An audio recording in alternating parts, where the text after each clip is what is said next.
জায়ান বাবা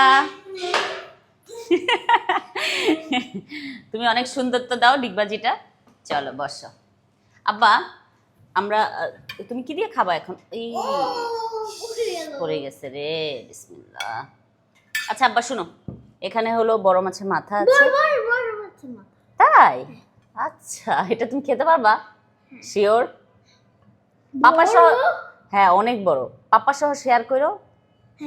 ঠিক আছে, তাহলে এটা রেখে দেই, রাতে তোমরা বাপ ছেলে খাবার, ঠিক আছে? আর এখানে আছে মুরগি মাংস, মুরগি মাংস দেই। আচ্ছা চলো। একটু একটু করলা ভাজি দিই না, অল্প একটু দিই প্লিজ। না না না চলো স্টার্ট করো। বিসমিল্লাহ। সুন্দর করে খাও। মামা খাওয়াই দেবো? Okay, thank you so much for watching my video. Bye by.